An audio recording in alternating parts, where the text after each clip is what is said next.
You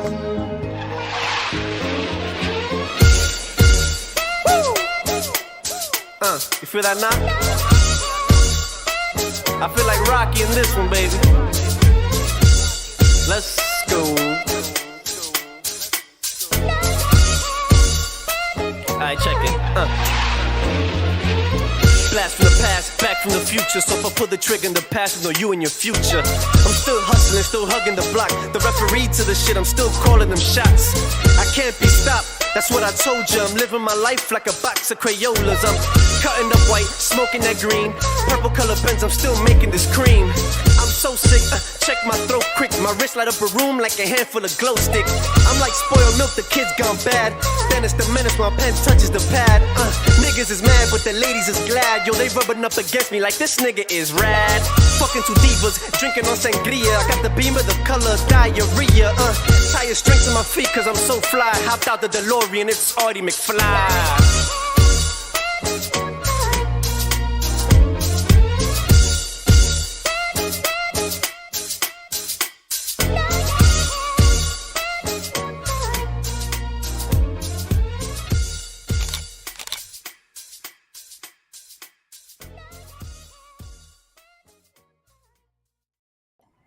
Welcome to the Rick H Show.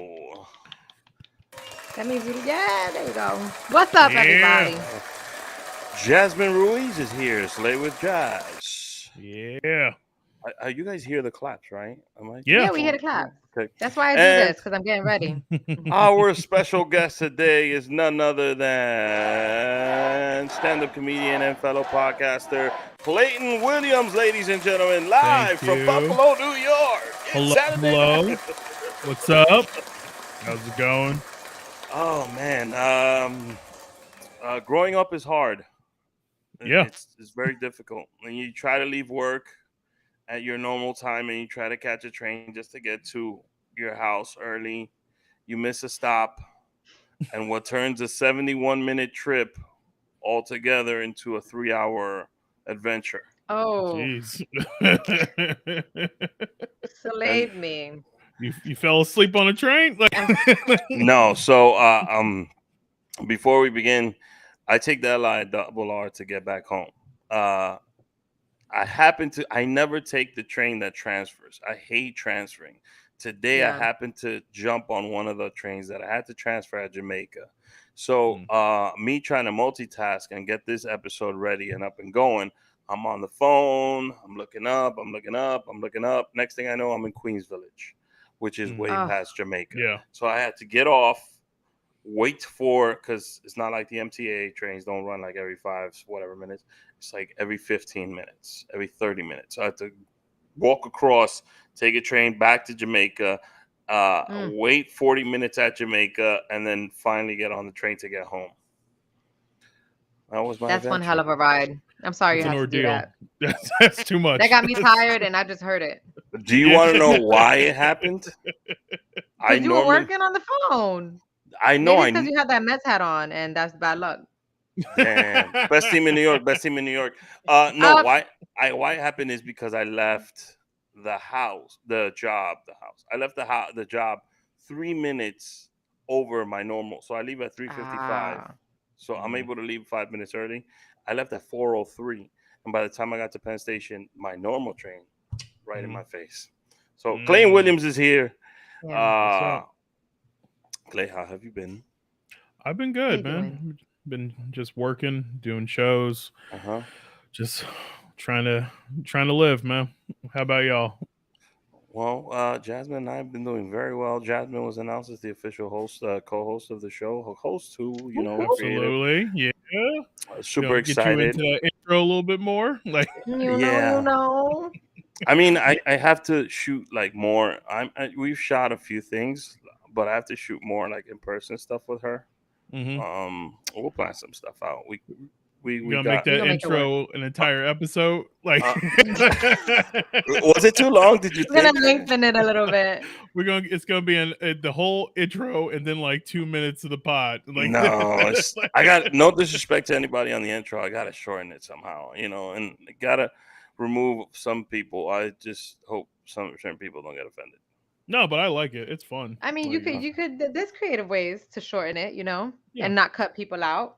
What if you had like at the end like a quick like pa pa pa pa pa pa, like like when you go through cards Yeah. of So everyone.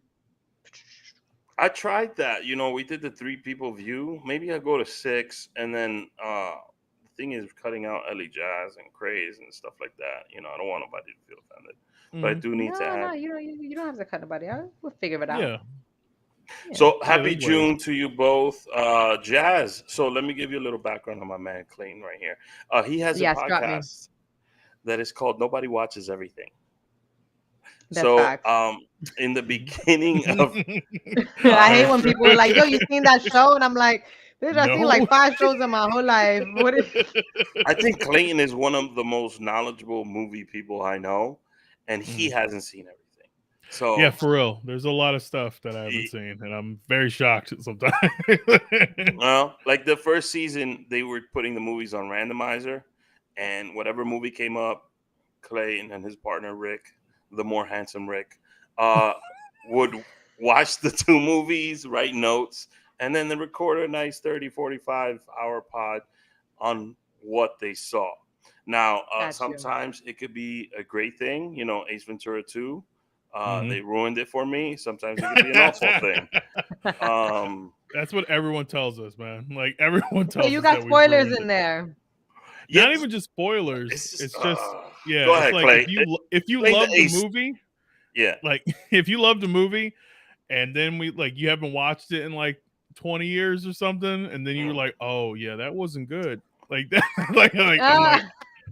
you might have loved it. Remind people that it's bad. Yep. Yeah. You were like, you saw it when you were like 10, it was hot, but now now you're in your 30s. That is, yo, that happened to me recently, okay? With what Every movie? now and then, I'm gonna drop it. Every now and then, I'm like, yo, I want to watch like an old nostalgic Disney movie. And the cartoons never disappoint. They're always good. Honey, I Shrunk the Kids. I was like, I'm gonna watch Honey, I Shrunk the Kids. And then my fiance is like, Jazz, like that's like a movie for little kids. And I'm like, yo, I remember that movie being fire for anybody. What are you talking about? Right. So we rent the movie. I paid $4 for it. And then like 5 minutes in, I'm like, I can't watch this. This is like not it. Damn.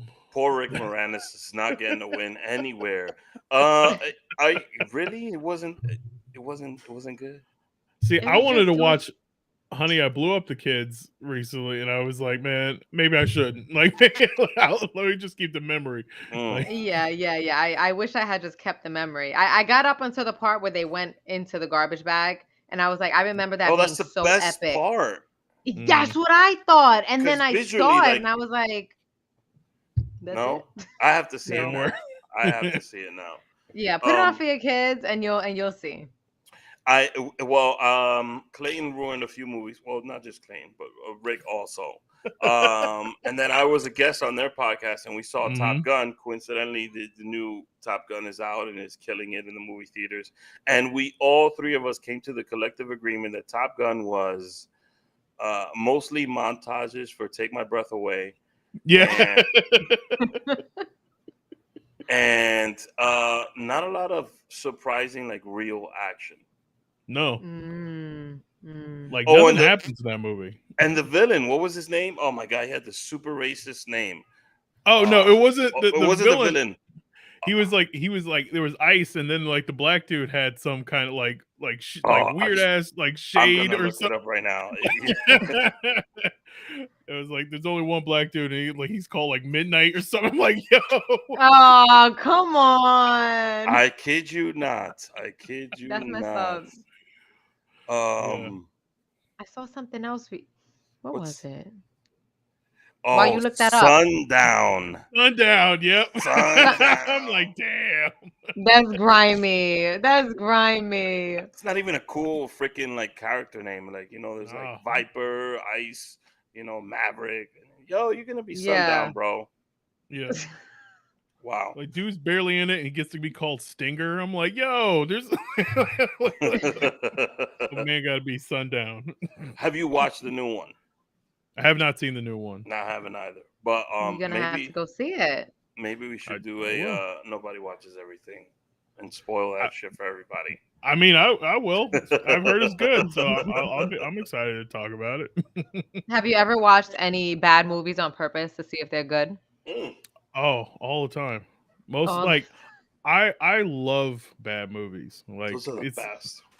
Like they're the funniest movies. Like that was like the first season of the pod where we got all the random movies. Like that was a little hard, but like it was also fun because you're like, I would have never watched half of these movies. Like Dust Up. Yeah, Dust Up, the Tooth Fairy, like not even like the Tooth Fairy you would think about. Like there's like 7 movies called the Tooth Fairy, and this one was just like some budget movie on like Pluto or something. And like it was damn shades of Pluto.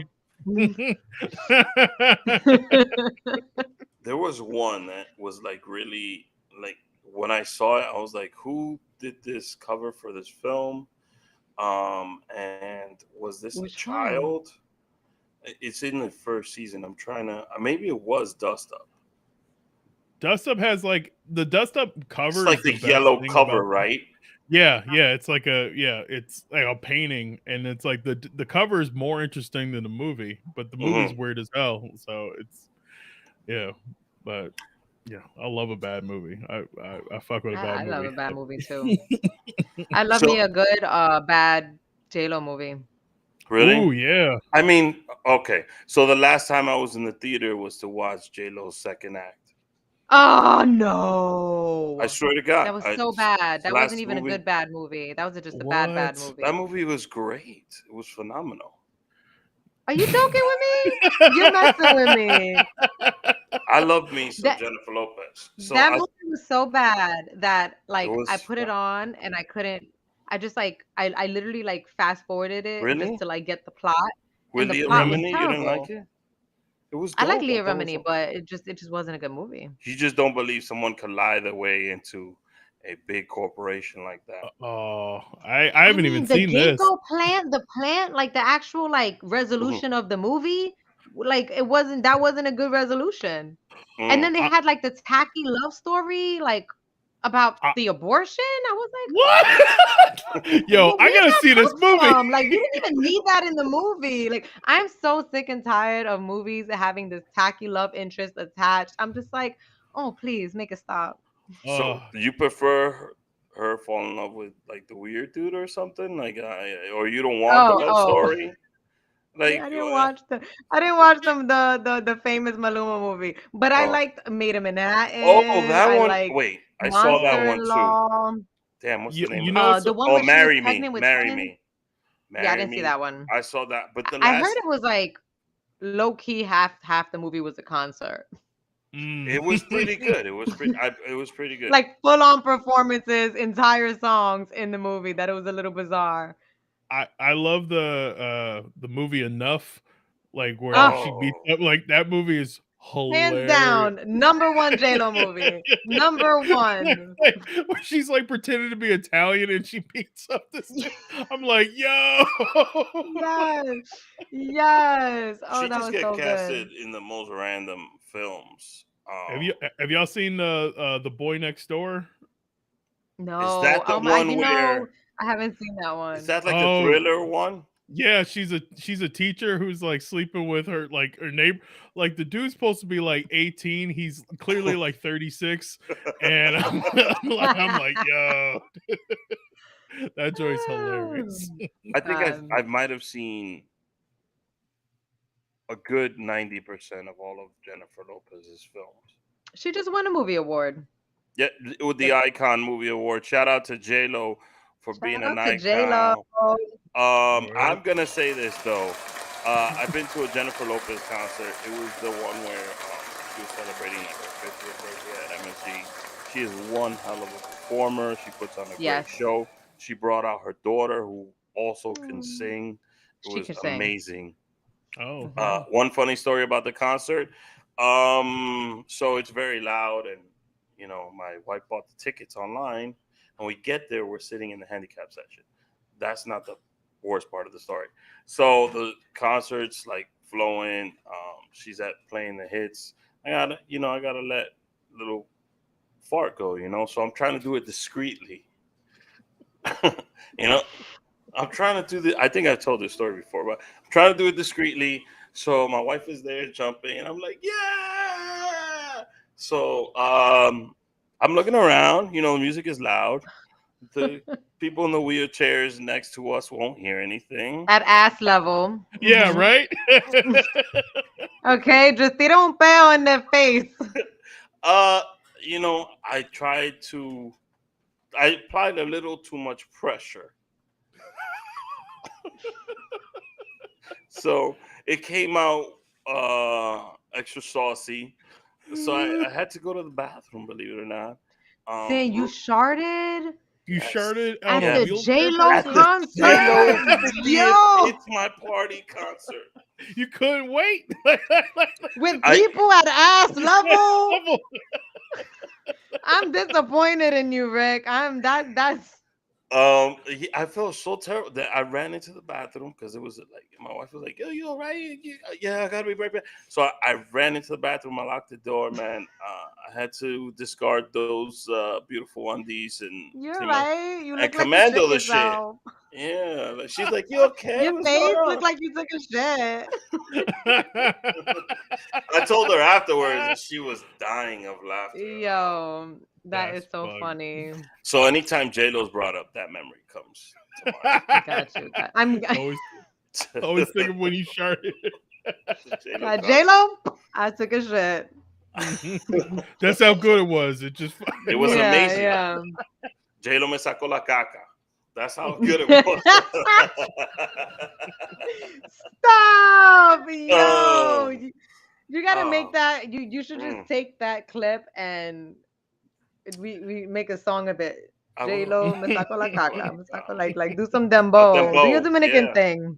I will. So Clayton, man, I recently saw you were doing a set. Clayton's a really good stand-up comic. And some hecklers were in the crowd, and you just went in on homie. Like, do tell. Yeah, please. Yeah.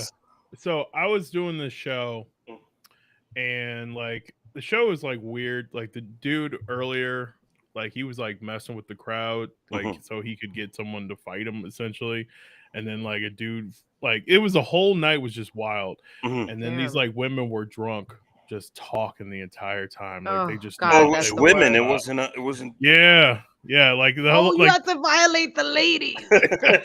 How do y'all just like old white? Ain't nobody safe.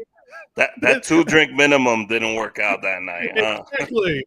I'm having to yell at this old white lady dressed like Tupac off the Death Row cover, just like black turtleneck and chain. Stop. She was cold. This is in Buffalo? Yeah. Oh my God. But the crowd started like laughing because you went in on them. You know what?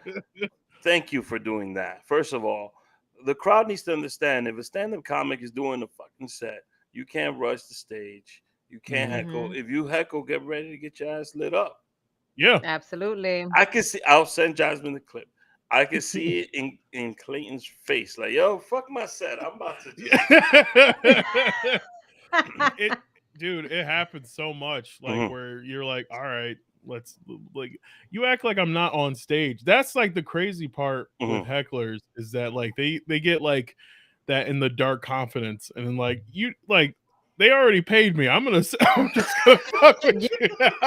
You paid me to shit on your life. Yeah, like you went in you put money down. You got a sitter. You did all this so I can insult you because you wanted to goof up. Like, damn, cut it out. Like that's it's as simple as that. Like I love messing with hecklers. Like, do you do a lot of crowd work or is you stay away from it or? I do some crowd like so when I'm doing like longer sets or show like sometimes like if I'm in an actual club I'll do like limited crowd work just because it's like you know what I'm like not the most important person on the show. Like I'm I'm a feature, so like you got like the headliners and stuff, and I'm like the dude just before them. So I'm not gonna try to mess up the show because then the headliner has to deal with that energy. So I'm like, yeah, that's fine. But if I'm like closing out a show, like a bar show or some other place I'm headlining show. I'm like, all right, it's whatever. Like they're there for you. You feel like, oh, I'm the headliner. I can do this. It's more like it's just like I'm having fun. These are the times when you can like riff some stuff and like you come up with new material a lot of times, especially when someone says something weird and you're like, I would never even have said anything, but now I'm like, yo, all right, this is something different. And it's also like it's just funny because like they'll get like super confident and they like because they're drunk and they like feeling themselves and they're like, I got something hot to say, and then they're like, all right, never mind. Like they're like has there been a headliner that like when you're coming off like, yo, bro, I was about to do some jokes on that, now I gotta change my set, or like someone that you kind of, because sometimes you get in the mood in the mode when you're there and people are feeling you and they're laughing hard at your jokes and you're in that zone, you just like, fuck it, I'm gonna go for it. And then kind of like it's hard because the comic has taken all the air out the room. I'll say I had a headliner recently. I'm not gonna say who it is, just because like who is it now? Pull a Monique. Well, if you're not ready to say it, leave it on the playground. Leave it on the playground. No, he was cool. It was just like he was like, I have a joke like with a similar subject, and I was like, all right, man, you want me to not do it? And he was like, no, you can do it. And I'm like, no, do you want me to? Like, he was just kind of like, I was like, man, like, why didn't you said it then? I was like, what? I'm like, I watch your set. We're not anything alike.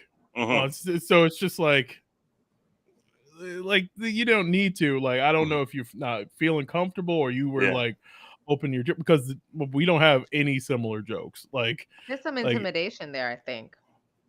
I'm not gonna say that's what happened. You brought the heat, okay? When you're doing well. Wait, but how do you know that you guys had similar material? Did you tell him, or was it something? No, because he's like listening to me. He's like listening to my set. Like, you're like in the green room, and you hear, and it's like we don't have similar jokes. It was literally like just he said he had a jerk off joke, and I'm like, yeah. What comedian doesn't have? A lot of people have jerk off jokes. Yeah, it's like we're dudes. Of course, you have a jerk off comics have a ton of yeah, everyone has a jerk off joke, and like it's not going to be like jokes. His joke is, and his thing is so different than mine, and I was like, all right, yeah, I can stop doing it, and I did fine.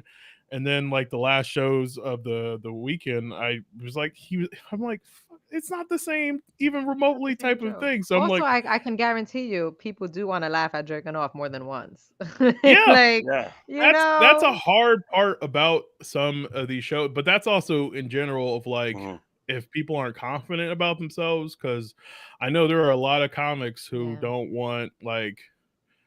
There's some black comics who don't want black dudes opening for them because they're afraid that they're going to have the same types of jokes. And cool. Like, what kind of shit is that? Oh, it's cool. Wild. It's wild. And it's like, but it's also like, if you think that's going to happen, it's like, maybe you should make better jokes, or like, why do y'all think like this is going to be the same? Like, if y'all putting out the same material, then someone needs to change. Like, it's just Absolutely. Or maybe you shouldn't be in stand-up comedy. I think comedy is all about your own energy and yourself, and like it doesn't matter about the topic, especially when things are like so relatable because it's part of the human experience. Everyone's gonna joke about it, so just bring your energy, your vibe, like and your type of humor. And the point of view is always different. Like we were talking about jerking off jokes. Yeah. It depends on where the premise is coming from. Like, is it coming from left field? It depends on how people think also. So but that's kind of ridiculous. I wouldn't be like, yo, I don't want no Latino no Dominican stand-up opening up. I'd be like, yo, can you bring some more? Yeah. Can you bring some more Puerto Rican women over here? It's like that's the sad part about some people is that like you watch them and you're like, okay. The fact that everyone can do that, like I remember like Comic View used to do like those compilations of like people, and it was like there shouldn't be like 6 people doing the same joke. Like everyone's doing the Michael Jackson smoking crack joke, like down to the same steps and shit. And I'm like, that's not a good thing to show people because it's like you got all these people who are like just doing it's like, yo, now what's the point of that? Like that just exposes how easy that is. And that just makes them look bad because now it's like, well, oh boy just did the same fucking like word for word almost, but y'all, this is supposed to be, I'm supposed to spend money on you when another nigga does the same thing, and I'm like, oh. Or would you say your style is about things you love? Like, you know, you have a deep love for the city of Buffalo, and of course the Buffalo Bills, and you love movies, you love craft beer. You and your wife. I do. Is most of your sets about shit like, you know, you're at a brewery and then you see like a couple and they have a baby and then you can't enjoy your beer because you're still thinking like, why the hell would you bring a baby to a brewery? You know, is your bits like I'm that guy in the Is it inspired by your life? Yeah, by your life. My bits, like, so a lot of it is like, observational stuff. Like,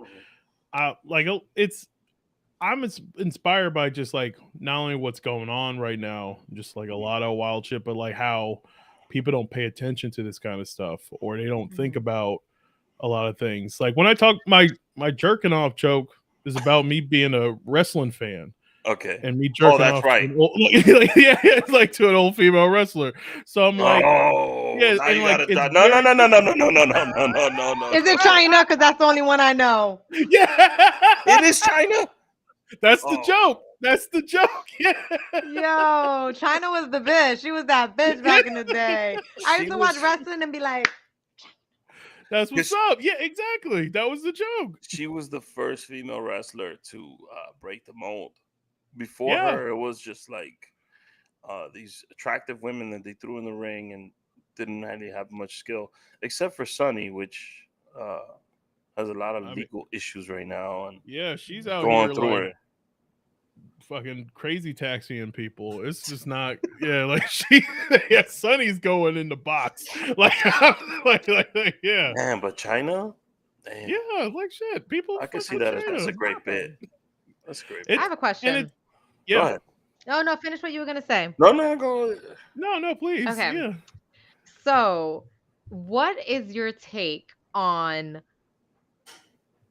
society's new obsession with ending humor that could potentially be offensive? And like, do you? Yeah, that's it. That's why she's on the podcast. No, so I actually intelligent questions. I love that because I'll be honest, people don't complain about something if it's clever. Like real talk. You've heard someone say something wild to you, but it's funny, and like people have gotten away with, like, if they like you, if you're saying something like with an idea, or like there's like, oh shit, that's actually really clever. People don't get mad about stuff.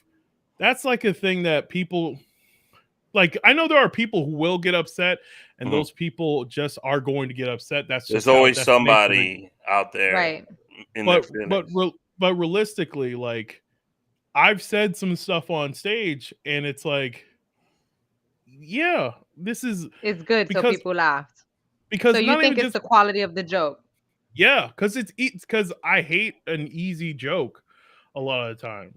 Like when you're hitting on something, even when you're doing a dirty joke, like there has, like, I want to hear something clever, because it's like how people are like being transphobic or whatever. I'm like, yo, what about, like, okay, like you're saying this and this ain't even the funny part, like this ain't even the interesting part about this. Like, where it's like, if you knew anything about trans people, they go through so much. Like, I was like writing a joke about how when I was younger, like people used to think I was a girl all the time, like because I have like long eyelashes and I had like big hair. And I remember even with like even with a chin strap beard, and like I remember this old dude opened the door and said, "Here you are, ma'am." And I was like, yo, and in my mind, I'm like, I understand how fucked up it is. Like, where I'm like, you have trans people who are obviously showing you who they are, and you're still calling them out and being rude to them. Like just for me, I'm not, but like you clearly see that I'm showing you I'm a dude right now. You're still gonna call me miss? Like that's like. But let me ask you something. I don't want to cut you off, but do you feel, now that we're on the subject, do you think Dave went too far? Chappelle? Yes. You think he went too far? I think he went too far because that special came out, and like I respect the hell out of Dave Chappelle, but when that special came out, look at all the stuff that was going on. COVID, they attacked the Capitol. They did all the craziest things happened in the 2-year span that this special, like, that he could have been talking about. And he's doing trans jokes. Like that wasn't even important. But in I think it was 2 years. All right, so here's my take on the Dave thing. I think the point was missed completely when he made the joke about the baby, and I just think he was trying to hammer home that we live in a society now where you could just be completely canceled for saying something, instead of back in the days where there was room for error. But now you have to be so perfect and so precise on all the time. Like even me, when I'm doing a post, I'm trying to think, I don't want to offend anybody. And I'm in a creative circle, and also like when I'm writing stuff, I don't want to offend anybody. And I feel like sometimes you lose some of the authenticity of what the material that you're writing, because you're censoring yourself. And so what point are we going to do that? I mean, it's a valid point where you want to respect people, but I've heard jokes being done. I've heard a joke that's being done that was done terribly. And I've heard a flip side, a joke about the same subject done tremendously. And it has to do with if people fuck with you, if they feel like you're being real, and in the type of confidence that you put into the joke and the material. It's not even the confidence. It's the like having the acknowledge. So when you hear his bits about, like, I'll bring up. I'm only talking about the one where he said the baby killed someone. Yeah. Right. What the baby was said was so stupid it shouldn't have been. But I think Dave took that example because the baby did kill someone at a Walmart out of self-defense, allegedly, because TMZ just. Yeah. But there's also like you can see him. The biggest problem with the way Dave is handling this is like, I understand the idea he's trying to get across, but one, Dave is too smart to fuck up like that. Yeah. Because you can watch him, his like the two specials before that. Yeah. He's talking about he's talking about like just OJ and like or talking about Emmett Till, and that whole special is connected to that, like, kicked her in the pussy type, that joke, but it's so smart and it's so like layered. This is the one he lands at the end, right? Yeah. Because he cares about that, and because he actually knows that subject. He doesn't care about this, and not in the same way. And so, like, the fact that he's just trying to protect, but he's also like, and the space for comics. Well, there's a difference between it where it's like, no one is talking shit about that joke, even though it could be construed as offensive, but it's because he is writing it so well because he knows about it. When you approach this, the fact that he's talking about this like there aren't black trans people, like he talks about that like there aren't black gay people. He's talking about a real thing, but because if he has to mention black trans people, then the whole joke doesn't make sense, because it's like, you're talking about like white supremacy. You're not talking about trans people. You're talking about white supremacy. And like, the real thing about this is that, like, understanding that, yeah, there are people who are going to be sensitive because that's how people want, like, some people just don't have any power and they want to attack people and they want to be a lot, but it's also like, I watch a lot of dudes who are like real tough and talk and they get mad and they complain about cancer, but it's also like if you were in real life, if you're talking about like how it was back in the day, if you said something foul, a nigga punch you in the face and you dealt with it. Yeah. This is a verbal punch in the face, but you're all acting like, yo, you can't be punching people just because you got upset because someone with 100 followers got mad at you over some bullshit. Like let's be real. Like these are millionaires who don't have to worry about anything, and it affects them. And then like doubling down, like defending free speech is different than being like, yo, I can't say anything. And it's like, you can say whatever the fuck you want, but also act like you're gonna get punched in the face. Like, accept the repercussions. Yeah, like take it on the chin and be like, you know what, I was wilding. That's it. Like, but that's how everyone's trying to act. This is so. Do you think any far though? Like, go ahead, Jazz. I'll follow. I was gonna say, do you think any topics are off limits? Like, do you believe in that? Because a lot of comedians are like, nah, no topics are off limits. Like, what's your take? I mean, Andy Haynes specifically, he's about to do a special on comedy. I interviewed Andy, and he said he would never, ever in his life do a trans joke. And this was in 2018 when he said that to me. And he's like, those people live a hard enough life. Why would I want to? Right. If you have, like, I don't think anything is off limits if you are approaching it the right way. Because there's about like you can do a matter of perspective, joke. No. Well, not even just there's not even this like an amount of perspective, because there is a part of the perspective where someone could just be like, I'm not listening, I'm not paying attention.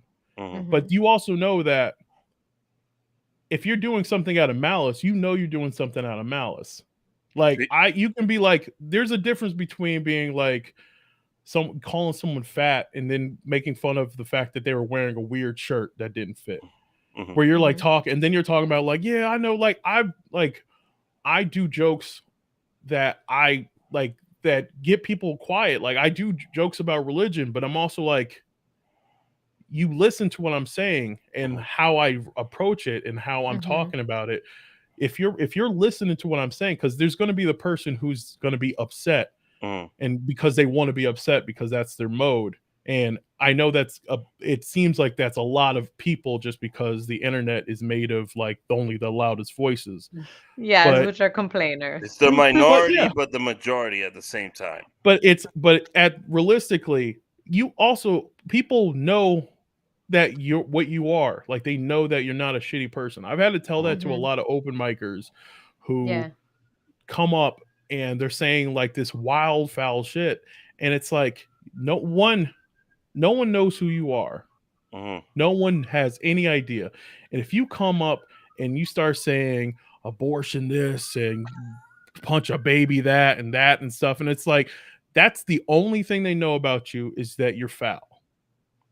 If you establish yourself as being like a good person and approaching topics in a way that makes sense, where it's like, I'm having this conversation with you and you understand, like, not even like, even if you didn't know me, you understand that I'm not saying that people like everything should just be like, yo, let's make fun of gay people and this and that. It's like, no, if you understand their plight, you understand what can be funny about their plight. You understand that it's like you, because you know. Yeah, I get what you're saying. You're like, approach it in a way that like you're bringing an intelligent and empathetic thought into the conversation, and you're making comedy out of something that everyone could be like, oh yeah. Don't approach it in a way where you're just being a dick about it and you're like like a bully. I totally get what you're saying. Because you're approaching delivery is everything, and showing like that you understand and have an understanding about the topic of discussion that you're about to make fun of is definitely like a good way to like show people I'm not a dick. Yeah, if your friends are clowning you, you you know that they're not, they love you. If a stranger says the same shit, you're like, yo, like if someone came up, like if a stranger, exactly. Talk shit, get hit. Yeah, exactly. And that's what, and these dudes are getting upset. It's because they're strangers to the topics. So I got an example for you. Earthquake, well-known comic, legend in the game. He did a new special, and the special revolves around health and making sure that you check up on yourself. And he talks about first time in his life getting a prostate exam. And then he goes on, he saw the doctor's fingers, and he's like, "You're not putting that NFL knuckle up my ass, or whatever. Give me your pinky." And then he talks about how when the doctor did the examination on him, like he fell to his knees, he felt weak, and he's like, "Oh, hurry up, get it out, get it out." And he's like, I got a newfound respect for the gay community. If I can't take a pinky, but you take a dick every night, so that's how he went about that joke. And I didn't see anything wrong with it at all, because that wasn't his actual main point. His actual main point was, look, I'm an older black man. We have some issues, some health issues. We want to take care of those issues first. And he starts off talking about COVID. COVID is something that taught us health is wealth. We have all these underlying issues, and if you have insurance, go check yourself out. And he's like, that's how it's a brilliant special. He did just like Dave. He started out with something and was able to go out through the entire special and ended on a similar joke. Got you. So it's things like that. I get what your point is coming across. I just felt Dave was at a point where he was frustrated and he wanted to push back at because it's crazy when a lot of people that you don't know go after you on the internet. And it might not even be trans people per se. It might just be crazy people in their basement with nothing to do, stirring up shit, stirring up the pot. But I also think he wanted to talk about his friend. Because it was inspired by his friend. And what's sadder is that he put out a short video beforehand, before that special came out, that was better than that. Because he talked about that friend, and it was like him being intimate, and like he's getting these little jokes off, but he's being real, because that what he handled it in the special, and the fact that he's talking about he really wants to talk about like racism and white supremacy in this situation. He approached Which is what he should have stayed on that subject. But the worst part about it is that him talking about his trans friend, he was doing the same thing as when someone says, "I got a black friend." Yes. That's how he approached it. I feel that. Because that's like, if this real, because he's multiple times he said, I don't pay attention to any of this stuff. But you made 4 specials, and in the last one, when the world fell apart, and you are known for speaking like some real truths and real hitting on stuff and really like taking into task. And you didn't use that opportunity. And you spend an hour talking about trans people in the most wild way when they literally attacked the government. They attacked the government. You didn't even mention it. Like you didn't mention all the crazy shit that happened. Like you didn't even touch on, and it was just like, my guy, like you're upset. Like your pride got hurt because you've been like a chosen one, and you got to be yourself all these years, and then you hit on a topic that you didn't understand that well, and now because you were approaching something that you didn't understand that well, you slipped up. Because it was like, because he had some like ideas in the other specials. I was like, you know what, this works because you're talking about something real, and it's like this comes from some knowledge of that group, and there's like some quick slick shit, and you're like, all right, cool, that's fine, that's it. People complaining about it, I get it, it's understandable to be upset, but at the same time, it's like, if he hadn't been all up on it that whole time, he would have been fine. Because like when Kevin Hart had his shit, it's like, fuck, people don't remember the Kevin, like they're not talking about the Kevin Hart shit. Like when they going to see Jumanji 7, like they're like, this is like Kevin Hart. They came at Kevin, but it's also like he was like, all right, it's done. For a tweet from 13 years prior. Yeah, and he's not even. And again, that's bullshit, because that's also think that's childish. so ridiculous. I think that is so ridiculous. I think there's the line of like, people get real upset about the people calling people out part, and that is truly like shut up, it's not that serious, because you just want to pile on stuff. But then there's also like, you're also a grown-ass man, like you're all in your 40s, you've had a person be upset with you, shut the fuck up. It's not that serious. Like if it was serious, like did you kill anybody? Did you? No. Right. All right. And he went on his apology tour, and that's what made it worse. And it's like if you're mad about people calling you out, fuck, who cares? You're rich. This ain't affecting your pockets. Like this, like for like real talk. Like it no, it didn't.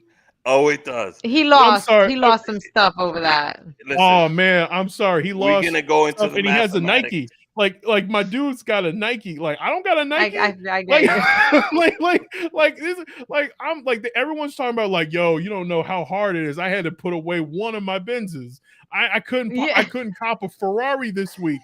Like yo, you're like cry me a river. I'm hungry. All right, I understand it hurt that week, but at the same time. It was more than a week, though. My man had a documentary on that whole thing on Netflix. Yeah, I watched it, and I was like, yo, I understand. My guy, I understand. But at the end of the day, you're fine now. Because at least you had a genuine moment of he was like, I'm sorry. If people want to keep going on it, then like that's just them. And then it stopped.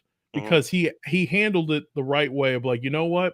Should have handled it old like shit. From the beginning. That's all this other, because it's the same thing. It's like because I know I sound like I'm shitting on like comics about this and stuff, but because I respect it, like because I'm in it and I respect it too much to let people be lazy.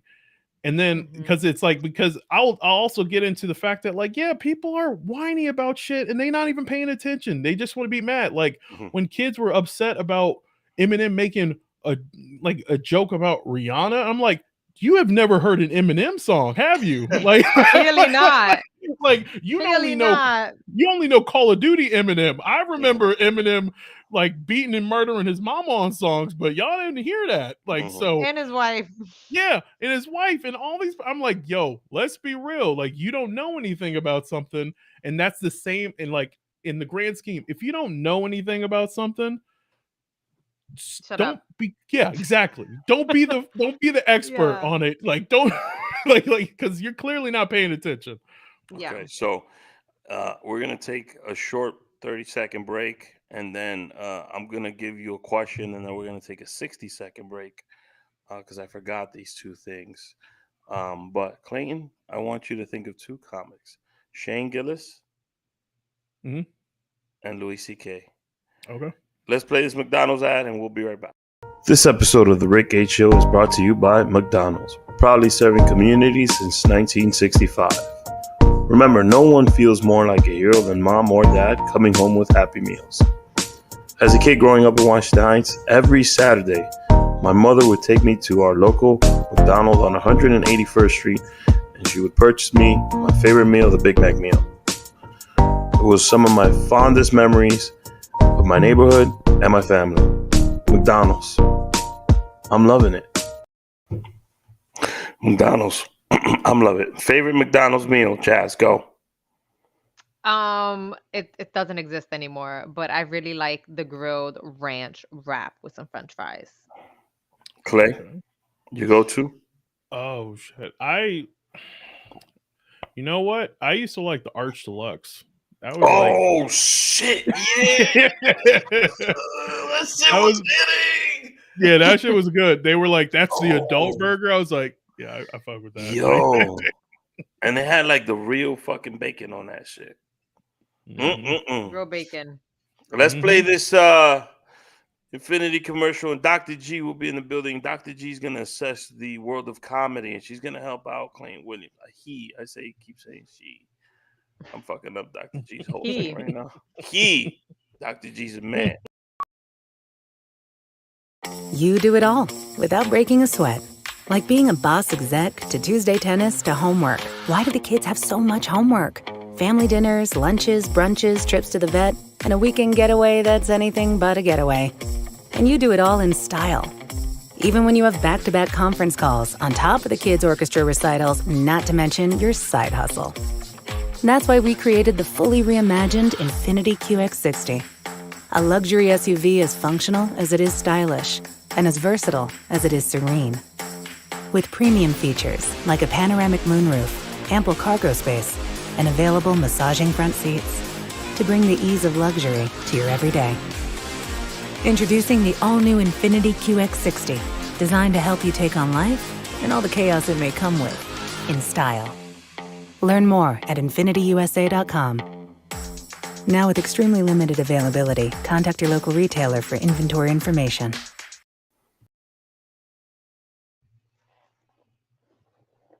Dr. G. Yo, what's good? Thanks for having me again, Rick. I had to bring Dr. G into the building because a topic we haven't discussed with Dr. G is comedy. And a good friend of mine, Clayton Williams here. What up, player? What up, player? What up, Dr. G? Is here. So Dr. G, Clayton is a stand-up comic and a podcaster. Oh, word? You got jokes? Mm-hmm. I got a couple jokes. All right. What is something Clayton can do to, become the best? The next Chappelle, the next Kevin Hart. I'm just throwing Chappelle in there because we were just talking about the next Kevin Hart, the next Eddie Murphy. What are some things he could do to advance his comedy career? I don't know about advancing your career, but I'm a bully. So I'm gonna say hurt some feelings. Because people these days, I like it. People these days are soft. And back in my day, when you roast somebody in the back of the building, when dudes went home crying, that's how you know you were good. Oh, this is true. It's the only way. He also is a podcaster. What can he do to get Rick and him have a podcast? What can I'm trying to get like y'all right now. Yeah. Like, this is like y'all got ads and stuff. Look at you. Oh, Clay, I got something for you. I got something for you pretty soon. So how can we help my man Clayton out? In the podcasting game? In the podcasting game. Dr. G knows everything about everything. So the podcasting game. All right. So you want to talk to a lot of people. You heard? Okay. Diversity. Get everybody up in there. Okay. And you got to have some fly shorties. Okay. Have them make a poster. And put your podcast name on their cheeks. Okay. Throw that I on like Instagram. This. Put that on IG. Clayton Williams. Names on the cheeks. You heard? Gonna be a lot of listeners. What should he do? I mean, the Puerto Rican Day Parade is coming up is it this weekend? It's coming up now. Yo, Puerto Rican weekend, baby. June happens to be Pride Month and the month of the Puerto Ricans. So what can we do to further Clayton's career? Tie that in with the Puerto Rican Day Parade and the podcast. Watch a Puerto Rican movie and talk about it on your podcast. OD Puerto Rican movie, okay? Get some old Puerto Rican actors. Go look at the greats. Watch a good movie. Talk about it. That'll be lit. So, and in terms of comedy, Empire. Yeah. Yo, they gangsters. They gangsters out there, What about Puerto Ricans I'm mad in Paris? They didn't get me on the show. What'd you say? Puerto Ricans in Paris with Louis Guzman. Go watch it. Okay. Watch it. All right. Will Dr. G be at the parade this year? Dr. G gonna make an appearance. I'm gonna have a fly shorty. Have a couple. You're not shook that a couple shorties gonna be there that you messing with? They all with it. They all with it. Okay. Dr. G, baby. Yeah, G got the cleanest beard I've ever seen. Like I need to know where your barber is. Like that line is insane. Clayton, do you have any questions for G before we, Dr. G, before we let you need any advice? Let me know. Yo, I need to know one, how to get my beard like yours, because I'm looking scruffy. Like I'm looking garbage right now. Like G comes in. Also, I need the number for them butt cheeks. Like, all right, like, I need if you can get me. I got you. All right, so for the beard, you want this pretty boy level. You're gonna want to shape it up every 2 days. All right, the barber on call. It's a lot of maintenance. Okay. Goddamn. It's a lot of maintenance. I'm a little high maintenance. I ain't gonna front. As far as the booty cheeks, I'm gonna have to take that off here. I'll give you some numbers. I respect that. There we go. Ladies and gentlemen, the always thoughtful and the always all wise and knowing Dr. G with some good sound advice. You already know. And don't be soft. Advice? Don't be soft. Don't be soft. Slap some people with these jokes. Yeah, word up. Word up. I'm out of here. Deuces. God bless. Dr. G. Oh, man. Dr. G's the best. Clayton, let's do this again. Yes. Let's do a part 2 to this episode. I don't have nothing next week. If you want to come back next week, we do a part 2. Talk about some more comedy stuff. And you could get to meet Ricky Smooth next week. Woo! The R&B sensation. I can't wait. So, can't wait. We were talking about comics who've run into a rough patch. I think Shane Gillis. So, if for those of you who don't know, Shane Gillis, very funny guy, very funny comic. He got the job on Saturday Night Live on SNL. Auditioned a couple times, was announced as one of the new castmates, not just the writer. And then some stuff resurfaced on his Twitter. No, it wasn't even a Twitter. So he has a podcast. Yep. And it was one of the early episodes. And I think 20 minutes of that episode was leaked or something like that. And they got him fired from the show. I'm not going to cry me a river because Shane's doing pretty well since then. Do you think all comics are going to run into something similar now in this day and age? And should they deal with it like Shane did? I mean, honestly, a lot of people are going to deal with something. Like, at the end of the day, if people want it, like, they're going to get upset. Like, I know I said that, like, people should understand, but, like, yeah, people are going to get upset. There are some people getting upset, and I can understand people getting upset with the situation, but he's doing what he's doing. Like, he put out that special, and that special was good. Like, I thought that was he had a real good special. And so, like, I mean, if you're doing funny stuff, like, because again, like him doing stand-up, like the podcast situation, I'm like, yeah, I get it. It's fucked up. And his sketch and his stand-up is awesome. His stand-up is great. Like his like. How long ago was the thing that got him? The SNL, I think it was a year ago. About a year ago. It might be like longer than that. Like now, it'd be like, I think it might be like almost 3 years, like before the pandemic.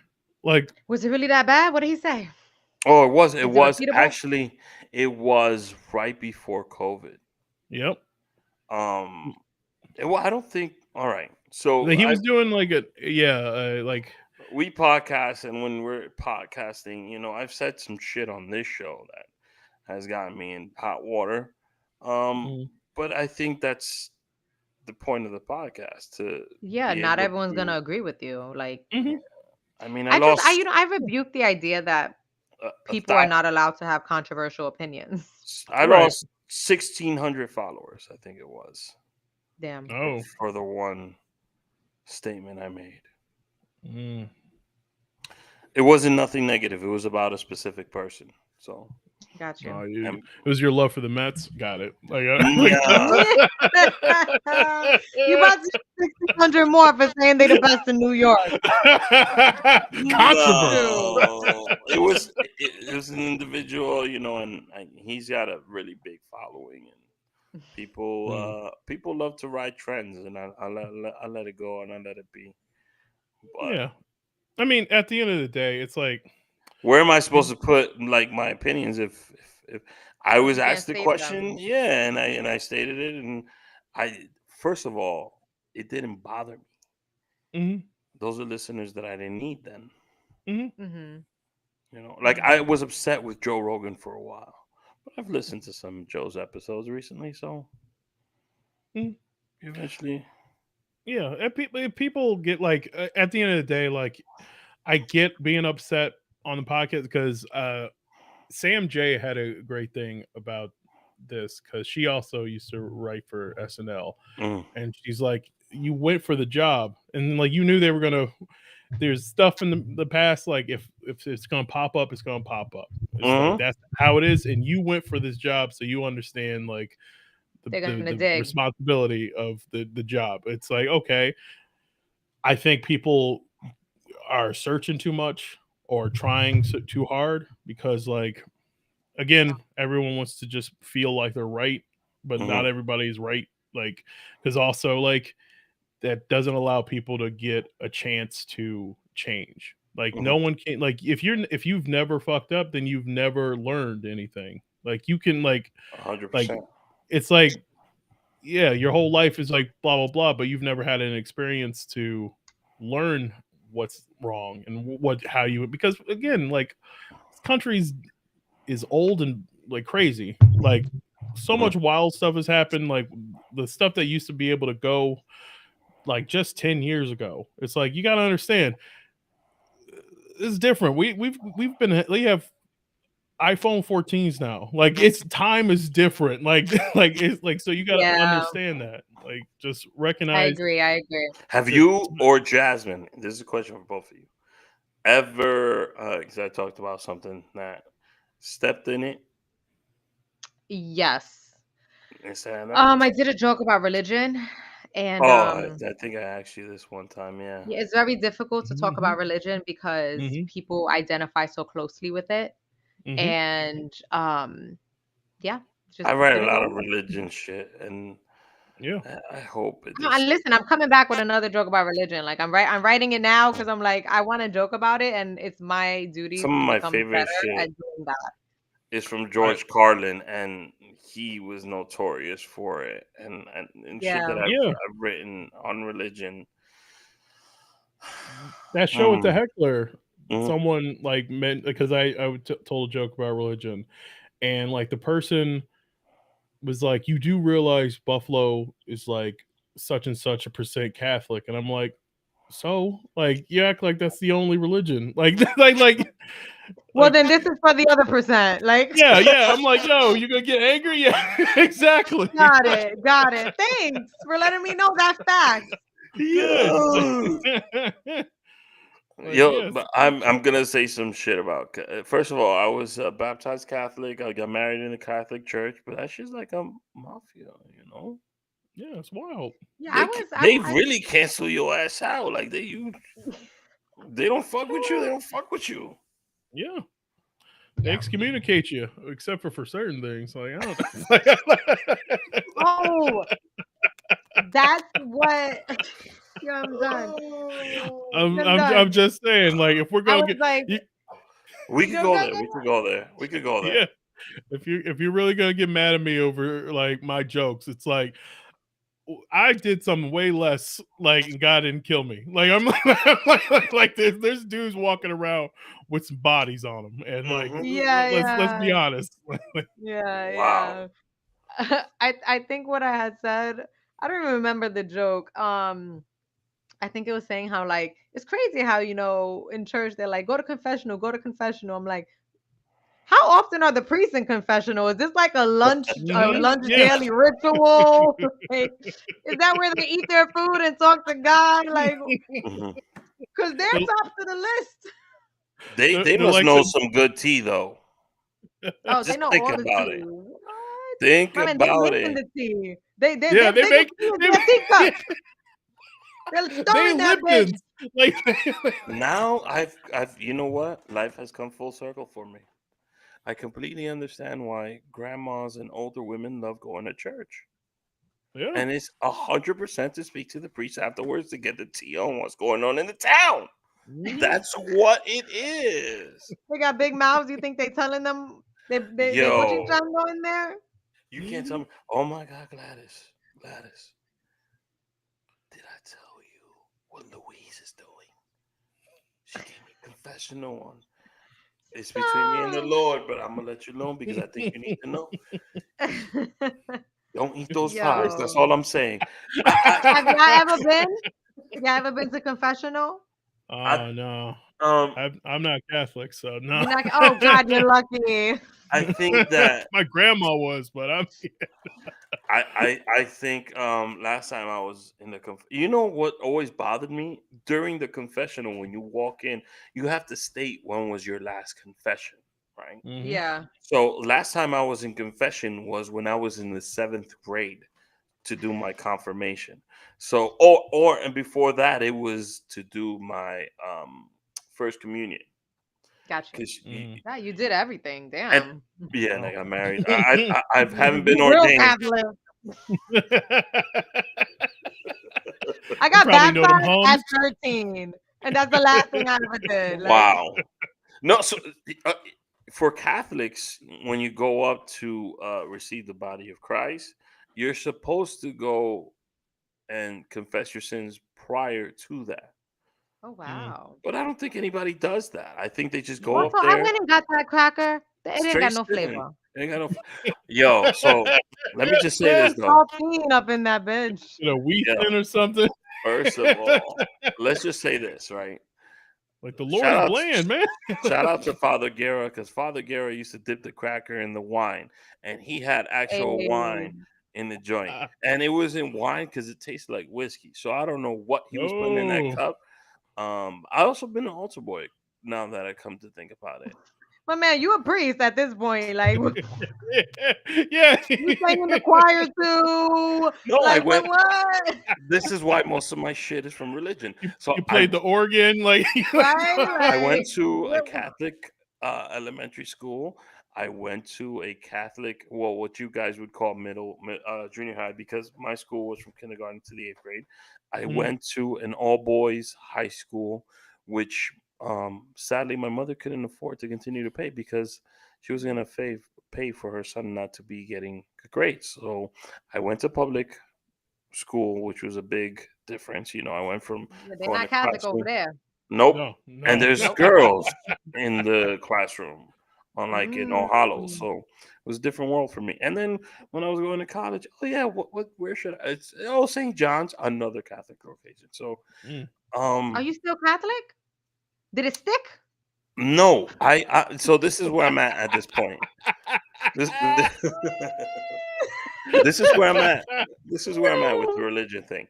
So I have baptized my son as Catholic. I feel like it's every parent's duty to pass on whatever religion. And at his point when he becomes an adult, if he wants to convert to some other, I've had some serious thoughts on converting to Judaism. So.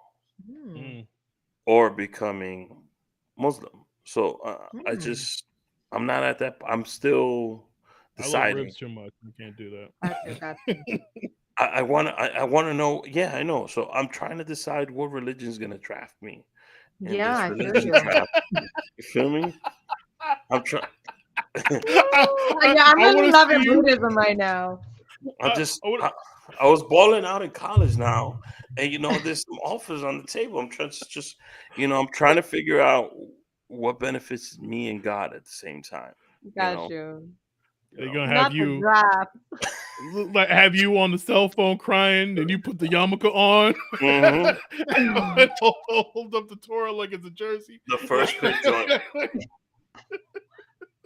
That's good. That is good. I mean, I'm already circumcised, so I don't have to go through that whole shit. True. Right here, yeah. Shalom, yeah. I will say, shalom, baby. Shabbat dinner, I think, is a beautiful thing. It is. To be with your family every Friday, no phones, just together as a family. But Latinos, we have that. We have that. Except it's on Saturday. There's some extra beers added in there, and then there's like amazing foods and a lot of great old school. I remember every Saturday, everybody went to my grandmother's house. It was like a party, but it wasn't a party because everybody was just hanging out. But it turned into a party, and then like cousins from wherever would come, and you would leave grandma's house at like 2 a.m. I love that. That's so sweet. That's how it was for us growing up. And my father-in-law, who's Puerto Rican, he tells me a similar story where like Saturdays was like they would all go to his mother's house, and it was the same thing, just different sauce. That's nice. That's really nice. So we have a Shabbat. Is it Shabbat or Shalom? Shabbat. So Jazz, you converting? No. I'm messing with crystals, my Buddhism right now, and I'm just very Zen energy. I'm not really messing with the whole deity, I think God is an energy. So that's what I'm on right now. That's what I'm Do on you right guys now. have money trees at home? Oh no, I don't have a money tree. I'm giving my money tree a ton of love. But I don't know if the Good. love is coming back as far as monetary purposes. But See, You gotta talk to your money tree. Tell it you're proud of it. Clayton, are you? I mean, first of all, I believe in God. I do believe in God. I'm a faithful. I believe in spirituality and all that stuff. Same. I just don't subscribe to going to church in churches. What about you, Clay? Like, is one of my jokes about religion is I say I'm not an atheist because I'm trying to get into at least like community heaven. like whatever kind of community college version of heaven. I'm like it's all right. This is fine. But yeah, I'm not like my mom is like very religious. That was my question. Yeah, Could you imagine you and your mom up there and your mom's in heaven and you get to the pearly gates? I mean, and you're she like, yo, worked, bro. She worked harder. Like you're talking to the bouncer of heaven. And then like, yo, bro, Clayton, I don't think I'm gonna let you the bouncer and she then can't your let mom him comes up and she's like, Clayton, I raised you better than that. How you gonna show up late to fucking heaven? What's wrong with you? Look at me. Wearing the wrong dress code. Like yeah. But you see Tupac and Prince are doing a concert right now and you out here. That's the thing. Like I mean, realistically, like there's a lot of people who can't get into heaven for like wild stuff. Like Michael Che has that joke, and it's like there was a time when you couldn't have a cheeseburger, and that would send you to hell. Like you can't obsess with that. It's like, yo, we can't. It's part of the reason I can't convert. You know, you can't have cheese and meat together. Yeah, can't get over that part. Can't do it. Can't do it. And then no more Big Macs. How you gonna eat pernil and like coquito and oh, but if I become Muslim, I can't have pork. So it's can't have fun. I think it's interesting how people even need a religion. Like I think spirituality is really important to people, and some people don't need it at all. And I think some other people are like, I want faith something. and hope is something we need. That's believe in God and have faith and have hope and things. I think people just want community. That's why people just want people they can rock with, and that's or the tea. They need the tea. That's community. That's community. Like you got to keep it up. Like for real. Absolutely. I'm looking a little crazy. So, Jazz, I invited Clayton to do a part 2 next week. I would love fun. I would love to continue this conversation on religion. Maybe next religion. Fuck it. Maybe next week we all come with a religious joke. We'll do religion next week. Get the writing. HBO Max is airing a beautiful documentary on a genius, George Carlin. If you haven't seen it, it's amazing because he tells his story and then like he gives you a background because I think they started filming it before George died. I'm guessing. And if you've never seen a George Carlin stand up, do yourself a favor and watch it because the shit is still relevant today. So religion, yes. Next week's episode is on religion. Wow. Okay. All right, yeah. Let's get canceled. Let's get canceled. Shout out to my Puerto Ricans. Celebrate. Shout out to my LGBTQ community. And shout out to me. I'm 37 today. I'll be 38 next time you see me on air. My birthday's on Sunday. Yeah. Beautiful month for me. It's my birthday this Sunday. It's Father's Day the following Sunday, and it's my son's second birthday. So June is it for me. Oh, here we go. No, I was in the hospital the day before yesterday. I ain't stressed. I definitely called God. Like, yo, it's. You see, we need. It's so good to have something to believe in, especially in times of need. I said it. It's just faith and hope. All you need is faith and hope. Because if you don't have hope that things are going to get better, I mean, your situation is as bad as it gets. If you're at that point, it's as bad as it gets. It's not going to get any worse. So, don't the mind playing tricks on you. Amen. Very true. So if the draft was happening, what religion you getting drafted to? Me? Save it. We'll do it next week. Oh yeah. We'll see you guys next week. Peace.